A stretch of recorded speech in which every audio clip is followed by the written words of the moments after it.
మీకాలు దావీదుని ప్రేమించెను. దావీదు మీకాలును వివాహమాడెను.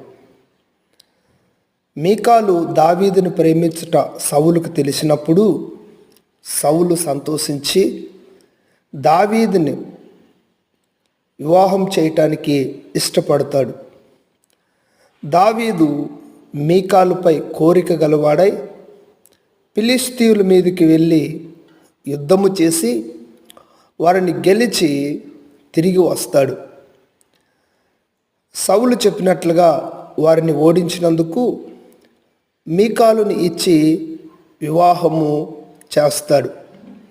మీకాలు అనే ఈమె దావీదుకున్నటువంటి పేరు ప్రతిష్టత విజయాలను బట్టి, దావీదు ఉన్నటువంటి అందాన్ని బట్టి ఆమె దావీదును ఇష్టపడి ఉండవచ్చు. మీకాలు సౌలుకు రెండవ కుమార్తె. మీకాలు దావీదును శత్రువుల చేతుల్లో నుండి, సౌలు పంపిన వారి యొక్క చేతిలో నుండి దావీదును తప్పిస్తూ ఉన్నది. మీకాలు దావీదును నాట్యమాడటం వలన హీనపరుస్తుంది, హీనంగా దావీదును చూస్తుంది. దావీదు ఆమెను ఇష్టపడి